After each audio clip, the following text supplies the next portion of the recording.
All actors of Little House on the Prairie who passed away. One died of a heart attack just days after filming the very episode where his character passed away, a haunting coincidence that still chills longtime fans. Another gave up his life savings and years of his career to found an organization that still helps people with dwarfism today. These are the actors of Little House on the Prairie who left us and the stories behind their final years. For 9 seasons, this show brought the Ingalls family and the town of Walnut Grove into homes across America. In the decades since, many of the actors who made it unforgettable have passed away. Let's go through their stories. In the order the world lost them. Carl Swinsson. On the 8th of October, 1978, while the show was still airing, Walnut Grove lost one of its founding figures. Carl Swinsson, who played mill owner and town patriarch Lars Hansen, died of a heart attack at 70, only days after filming the very episode in which his character passed away, a coincidence that has stayed with fans of the show ever since.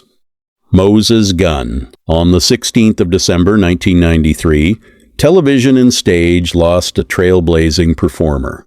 Moses Gunn, who appeared on Little House on the Prairie and was celebrated for iconic film roles in Shaft and Rollerball, died at 64 from complications of asthma. A co-founder of the Negro Ensemble Company and an Obie Award winner, Gunn had spent 3 decades breaking ground for black actors on stage and screen, long before Hollywood offered them many leading roles. If any of these names bring back a memory, drop a comment below. Steve Tracy. On the 27th of November 1986, the show's extended family lost one of its youngest members. Steve Tracy, who played Percival Dalton, Nellie Oleson's husband, died at just 34 from complications of AIDS.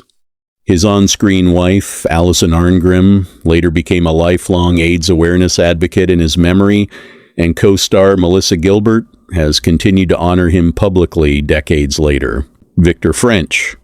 On the 15th of June 1989, the show lost one of its most beloved character actors and one of Michael Landon's closest real-life collaborators. Victor French, who played Isaiah Edwards, died at 54 from lung cancer. Beyond acting, French directed multiple episodes and films for the series, and later reunited with Landon on Highway to Heaven. Michael Landon. Just over 2 years later, on the 1st of July 1991, the show lost the man at its very center. Michael Landon, who played Patriarch Charles Ingalls while also serving as the show's creator, writer, and producer, died at his home in Malibu at 54, 3 months after revealing his diagnosis of pancreatic cancer. In his final interview, Landon admitted he wished he'd taken better care of himself. Co-star Melissa Gilbert has said he was the secret weapon behind the entire show, running things smoothly both in front of and behind the camera. If these stories are bringing back memories, subscribe and join us each month as we remember the actors who shaped the shows we grew up with. Kevin Hagen. In July 2005, Walnut Grove lost its town doctor. Kevin Hagen, who played Doc Baker from the show's very first season, died after being diagnosed with esophageal cancer the year before.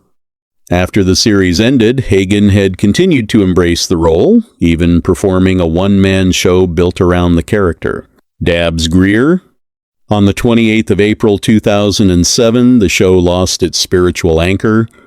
Dabs Greer, who played Reverend Robert Alden, died at 90 after living with both kidney and heart disease. Though Alden wasn't a character from Laura Ingalls Wilder's original books, Greer's performance came to represent the kind-hearted reverends who guided the Ingalls family through pioneer life. Merlin Olsen. On the 11th of March 2010, the show lost one of its most unlikely stars. Merlin Olsen, the Pro Football Hall of Famer who played gentle giant Jonathan Garvey, died at 69 after being diagnosed with mesothelioma the year before. Before joining the cast, Olsen had already built a legendary NFL career with the Los Angeles Rams' famed fearsome foursome defensive line proof that Walnut Grove could turn even a football legend into one of its most beloved townsfolk. Richard Bull. In 2014, the show lost the mild-mannered shopkeeper who anchored some of its gentlest comic relief. Richard Bull, who played Nels Olsen, husband to Katherine MacGregor's Harriet, died at 89. Like several of his co-stars, Bull later reunited with Michael Landon on Highway to Heaven. Katherine MacGregor? On the 13th of November 2018, Walnut Grove lost the woman who played its most memorable villain, Katherine MacGregor, who brought Harriet Olsen to life for 9 seasons, died at 93. What began as a minor recurring role grew into a series regular after audiences fell in love with her performance. Melissa Gilbert later remembered her as far warmer off-screen than her on-screen character ever let on, saying few people realized how nurturing MacGregor was with the show's younger cast. Hersha Parody. On the 23rd of August 2023, the show lost the actress behind one of its most devastating storylines. Hersha Parody, who played schoolteacher Alice Garvey, died at 78 in the Virginia home of her son, following a long battle with a brain tumor. Her character's death, racing into a burning schoolhouse to save trapped children, remains one of the most shocking moments in the show's history. Shannon Doherty. On the 13th of July, 2024, the extended Walnut Grove family lost one of its youngest and most recognizable faces. Shannon Doherty, who played Jenny Wilder as a young guest star before going on to global fame on Beverly Hills, 90210 and Charmed, died after years of living with cancer. 12 actors, one small town in Minnesota that never really left our hearts. Which of these names meant the most to you growing up? Tell us in the comments, and share this video to keep their memory alive on the prairie.